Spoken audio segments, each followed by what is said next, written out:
How old were you in the spring of 2005? I was 10 years old. I find that most memories from my childhood are a complicated mix of extreme specifics and nebulous vagueness, but through most of my daily life, I've found that there's a sort of filter over everything that prevents me from holding a magnifying glass up and looking at my memories closely. And I think a lot of people are like this. Your brain doesn't really let you subconsciously become lost in there, you have to do it on purpose. A comment from a friend recently prompted me to take a dive myself. In the spring of 2005, I was 10 years old. They weren't good days or bad days, they were just days. My brother and I just got out of the school bus, which we took every day. Sometimes we sat together and would talk about Pokemon, and sometimes we wouldn't. I was excited that, as I was getting older, I was moving upwards in the bus hierarchy, and my seat was being moved further and further back. The more you look in, the more the extreme specifics come into focus. I had a zip-up hoodie back then that I would wear the moment it was cleaned for me. It was from a skate company called World Industries, and it had featured two characters, a fireball and a drop of water. I loved it so much because once, and only once, I got a compliment about it from one of the cooler kids at school. He tried to high-five me for it, but I gave him a too slow when he swung, which he laughed at and commented that I was too cool for him. I don't think I told anyone about that interaction, but I personally never forgot it. My brother and I walked across the yard to our house, backpacks of identical styles but differing colors hanging off our shoulders. I didn't have any homework because if I ever did, I'd complete it on the bus ride. That is, if I hadn't hidden my Game Boy in my bag that morning.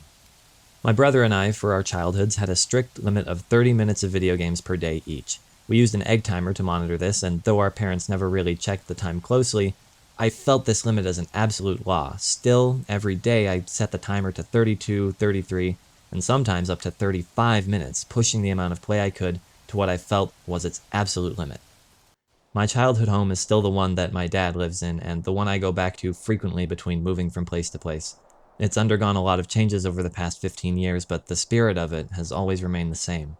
You have to walk through the kitchen when you open the front door, a door that, though it has long since been replaced, I can still distinctly remember the sound of, and how you had to push a button at the top of the handle with your thumb to unlatch it.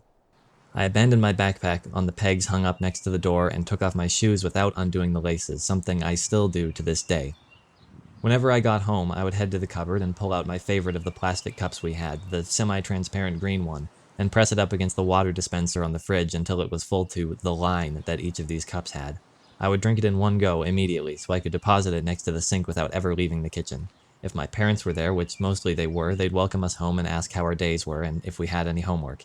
As I said, most of the time I didn't.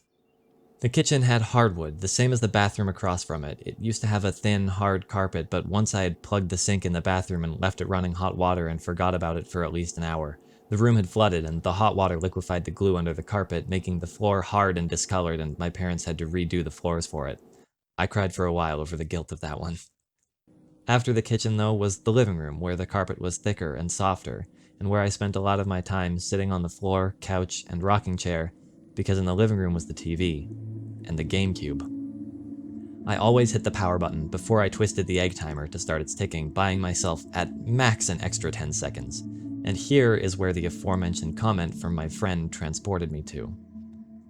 When I started Sonic Adventure again, this time from Steam, I did so with the intention of giving it the closest to objective look that I could, seeing how it held up today versus modern games, and how it compared to other titles released around the same time.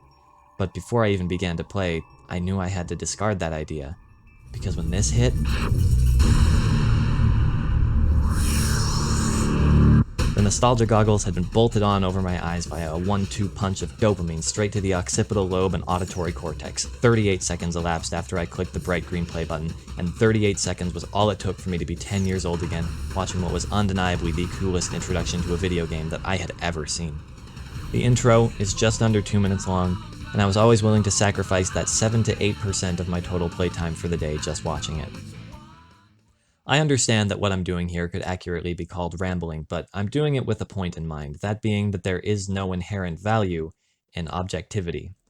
I'm not saying this to be pedantic or technically correct either. This claim is supported by classical Eastern religious philosophy, namely Buddhism, and by theoretical and quantum physics alike. The concept is covered pretty thoroughly as the movement known as Postmodernism, which rejects concepts in the abstract and instead focuses on an individual's perception of reality. So let's take a moment and go over what I mean by this. To begin, with Buddhism, is philosophy still echoed by its monks to this day?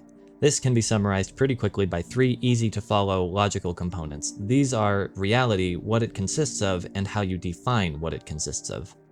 So to start, what is reality? The most simple and commonly agreeable answer to this is that reality simply consists of all of the things that are real. To go further, how do you define what is real? Though this question delves further into specifics than many people think about on a daily basis, a commonly accepted answer to this is that things that are real can, by virtue of simply existing, be experienced or affect things that can be experienced in one way or another, through touch, sight, sound, or any other of the innate senses that one can possess. What stands to reason then for all of this is that each individual's own lived experiences come to define their own version of reality. As for quantum physics, the classic example of this exact same claim is demonstrated in the double slit experiment. To quickly summarize, the goal was to discover if photons acted as particles or waves, as they had previously exhibited features of both in different circumstances. So to test this, photons were fired at a screen with two slits in it, allowing light to pass through with a photosensitive screen behind the slits. If the photons acted as a wave, then they would then show a pattern on the photosensitive screen of crests and troughs. If they acted as particles, they would simply show up as two slits. So the photons ended up appearing as a wave pattern on the screen, but those involved did know that photons had to exist in the singular, so the question became, how does a singular particle show up as a wave? And in an attempt to answer this, sensors were hooked up to each of the slits to determine precisely which slit each photon passed through. Nothing else in the experiment was changed. But as soon as the flight of the photons were observed, the pattern on the photosensitive screen turned into that of particles, two slits. The very act of observation altered the reality of the experiment. The long and short of this is close to the same as the Buddhism example, that subjectivity not only defines but also alters reality and truth. So how does this relate to Sonic Adventure, though? Anyone can see that this game aged like the kind of cheese that should not be aged, so why, especially now that it's so far out of the public eye, should it matter?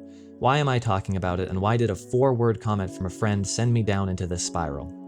Well, because despite being broken and ugly and sloppy and unfinished and arguably nonsensical, to me, this game is good. And not just because of what is the greatest, most effective movement in the entire series, the millions of small details Sonic Team lovingly poured into the game, or even the incredible intro or climax of the game, no.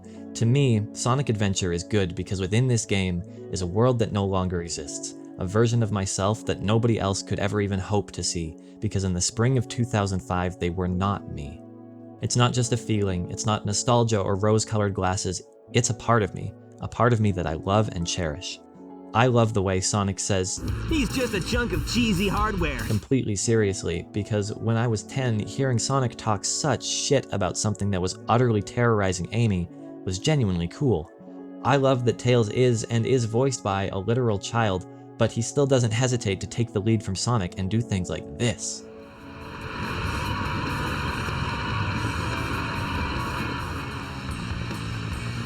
Sonic, hop in!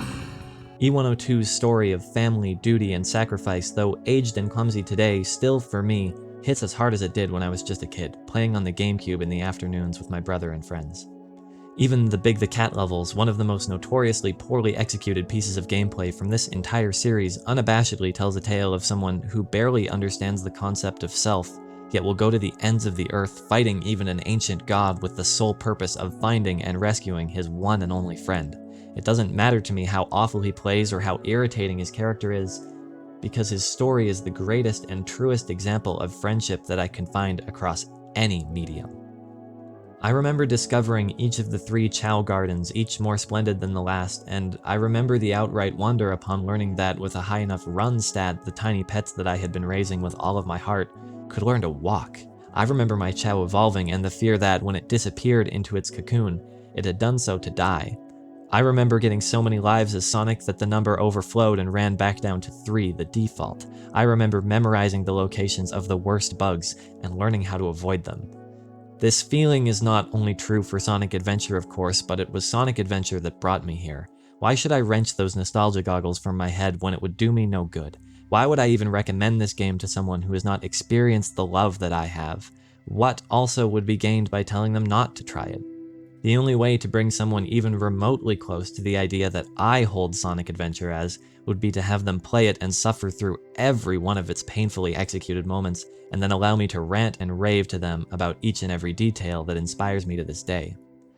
Or maybe there's another way that could bring you even closer to understanding. Imagine that something from when you were young, maybe 10 years old, give or take a year or two. That something from the days that were not good or bad, just days. The thing that could always be looked forward to. Was it another game, a book, a movie or a TV series? A safe, quiet space, a sibling or a friend in that time? That same warm, pleasant, satisfied, and content space that something helps to fill? That's where Sonic Adventure goes. To me, on December 23rd, 1998, human and God stepped proudly into the universe and acted as one. And that's why Sonic Adventure is good.